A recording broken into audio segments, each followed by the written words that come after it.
I think he's guilty, or I'm sure. I was like, look, ladies and gentlemen, be honest. He's sitting here where there's smoke, there's fire. Like, nobody just gets arrested or charged with a case for like being in the wrong place at the wrong time. Maybe, but what are you doing in the wrong place? Usually people guilty of something. They're never perfectly innocent. Like, they did something mean to cause somebody to do a false accusation. Maybe they were driving too fast under the circumstances, but not in a criminal way. Maybe they're just being negligent and not reckless. Maybe they were a bad parent, but not an abusive parent. Yeah, maybe they were bad, or they were disloyal to their partner. They weren't, violent towards their partner, but they were disloyal. They did some, as you said. Or maybe they were violent against their partner, but not as violent as they were falsely accused of being. Or violent against their partner, but not violent against their children. Yeah.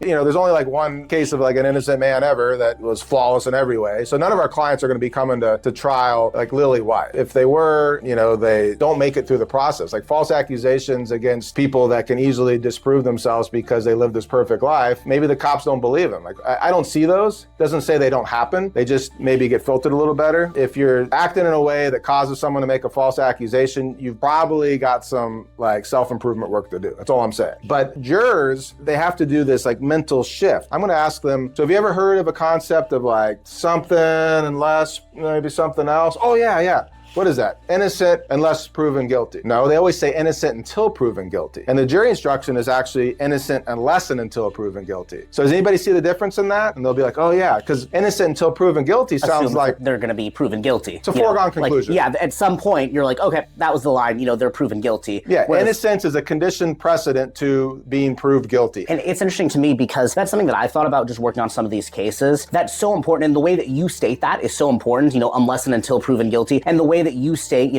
my client right now legally is not guilty.